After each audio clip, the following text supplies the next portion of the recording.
নমস্কাৰ বন্ধু বান্ধৱীসকল, আজি আপোনালোকৰ কাৰণে যিটো বিজ্ঞাপন লৈ আহিছোঁ, এই বিজ্ঞাপনটো অসম লোকসেৱা আয়োগে প্ৰকাশ কৰিছে। এইটো আপোনালোকে হেডিংটোৰ ওপৰত নিশ্চয় দেখিছে, অসম লোকসেৱা আয়োগ অৰ্থাৎ আছাম পাব্লিক ছাৰ্ভিচ কমিশ্যনৰ ফালৰ পৰা এইটো বিজ্ঞাপন আহিছে। এই বিজ্ঞাপনটো 9 ছেপ্টেম্বৰ 2025 তাৰিখে প্ৰকাশ হৈছিল। এতিয়া আপোনালোকক মই জনাব বিচাৰিছোঁ যে এই বিজ্ঞাপনটোৰ যিখিনি পদ আহিছে, এই পদখিনি ক'ৰ পৰা আহিছে। এই পদখিনি আহিছে পাব্লিক হেল্থ ইঞ্জিনিয়াৰিং ডিপাৰ্টমেণ্ট আছামৰ পৰা। এই পদখিনি যিখিনি পদ আহিছে, পদখিনি হৈছে এছিষ্টেণ্ট ইঞ্জিনিয়াৰ পদ আছে।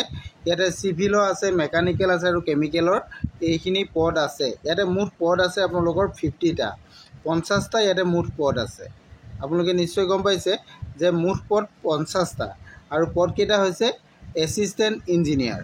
এতিয়া আমি আহোঁ এই পদখিনিৰ কাৰণে আপোনালোকৰ কোন কেটেগৰীত কিমান পদ আছে আৰু কোনটো পদৰ কাৰণে কিমান আছে, এইখিনি কথা আমি প্ৰথমে জানি লওঁ আহক। প্ৰথমতে আপোনালোকে চাওক, যিটো আমাৰ প্ৰথম চিভিলৰ আহিলোঁ, চিভিলৰ যদি আপুনি চাই টোটেল পদ আছে 40টা। চিভিলৰ এছিষ্টেণ্ট ইঞ্জিনিয়াৰ চিভিলৰ যদি চাই তাৰ 40টা পদ আছে।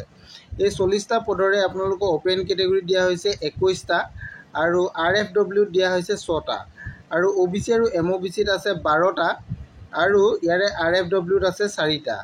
SC কাৰণে ইয়াতে দিয়া হৈছে 1টা পদ আৰু ST প্লেনৰ কাৰণে দিয়া হৈছে 5টা পদ, ST হিলছৰ কাৰণে দিয়া হৈছে 1টা পদ আৰু ইয়াতে যিখিনি 40টা পদ আছে তাৰে 10টা পদ কিন্তু RFW কাৰণে অৰ্থাৎ ৰিজাৰ্ভ ফৰ ওমেনৰ কাৰণে দিয়া হৈছে আৰু এক্স ছাৰ্ভিচমেনৰ কাৰণেও দিয়া আছে আৰু PWBD কেণ্ডিডেটসকলৰ কাৰণে 5টা ইয়াতে ৰিজাৰ্ভেশ্যন আছে।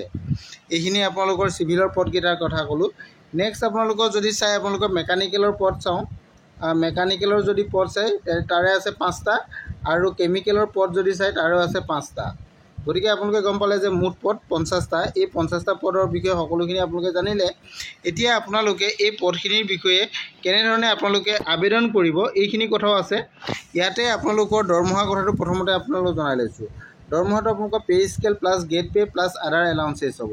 ইয়াতে পে স্কেলটো আপোনালোকে যদি চাই 30,000ৰ পৰা আৰম্ভ হ'ব 1,10,000লৈকে আৰু গেট পে'টো ইয়াতে থাকিব আপোনালোকৰ 12,700 টকা আৰু পে'মেণ্টটো হ'ব 4। এইটো আপোনালোকৰ পে'মেণ্টটোৰ কথা। আৰু যিটো এডুকেশ্যনেল কোৱালিফিকেশ্যন আছে এইখিনি কথাও মই আপোনালোকক জনাই দিছোঁ। এডুকেশ্যনেল কোৱালিফিকেশ্যন যদি আপোনালোকে চাই যে BE বা BTech হ'ব লাগিব। BE বা BTech আপোনালোকৰ যিটো পদৰ কাৰণে আপুনি আবেদন কৰে, চিভিলৰ যদি পদটোৰ কাৰণে আবেদন কৰে তেতিয়াহ'লে চিভিল হ'ব লাগিব। যদি মেকানিকেলটোৰ কাৰণে কৰে মেকানিকেল বা কেমিকেলৰ কাৰণে কৰিলে কেমিকেল ইঞ্জিনিয়াৰ হ'ব লাগিব। এইটো কথা ইয়াতে কিন্তু উল্লেখ আছে।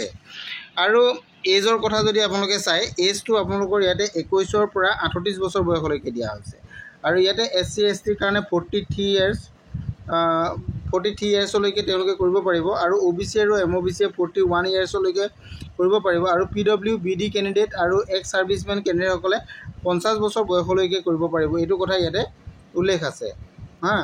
এইটো উল্লেখ আছে। PWBD সকলে 10 বছৰ পাব আৰু এক্স ছাৰ্ভিচমেনসকলে 50 বছৰলৈকে কৰিব পাৰিব। এইখিনি ইয়াতে উল্লেখ কৰা আছে।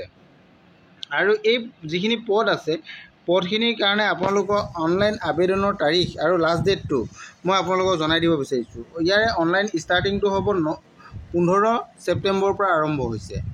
15 ছেপ্টেম্বৰৰ পৰা অনলাইন আবেদন আৰম্ভ হৈছে আৰু 14 অক্টোবৰলৈকে এই আবেদন চলিব। আৰু ইয়াৰ যিটো পে'মেণ্ট আছে আপোনালোকৰ এপ্লিকেশ্যন ফিজ, এই ফিজটো আপোনালোকে 16 অক্টোবৰৰ ভিতৰত কিন্তু পে'মেণ্ট কৰিব লাগিব। এইটো অনলাইন থ্ৰু পে'মেণ্ট কৰিব লাগিব। আপোনালোকে কিমান পে'মেণ্ট কৰিব লাগিব এইটো চাওক। যিসকল জেনেৰেল কেণ্ডিডেট অৰ্থাৎ যিসকল আনৰিজাৰ্ভ কেটেগৰী কেণ্ডিডেট আছে তেওঁলোকে 297.2 ৰুপিজ পে'মেণ্ট কৰিব লাগিব। OBC আৰু MOBC সকলে 197.2 ৰুপিজ পে'মেণ্ট কৰিব লাগিব। SC ST BPL আৰু PWBD কেণ্ডিডেটসকলৰ কাৰণে 47.2 ৰুপিজ পে'মেণ্ট কৰিব লাগিব। এইটো অনলাইন থ্ৰু পে'মেণ্ট কৰিব লাগিব। এইটো আপোনালোকৰ এপ্লিকেশ্যন ফিজটো। এতিয়া সকলোখিনি কথা গম পালেই। আৰু অনলাইন আবেদন আপোনালোকে কেনেধৰণে কৰিব, অনলাইন আবেদন কৰিবলৈ হ'লে আপোনালোকে এইটো অফিচিয়েল ৱেবছাইট নিশ্চয় দেখা পাইছে, APSCRecruitment.in। এই অফিচিয়েল ৱেবছাইটত যাব লাগিব।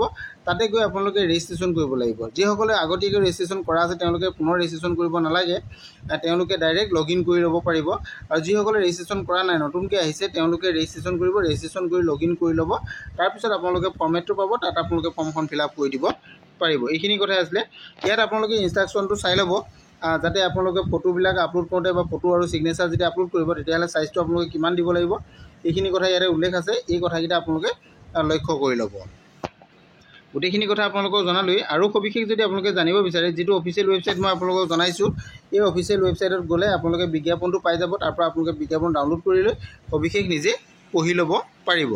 আজিলৈ ইমানেই। Thank U.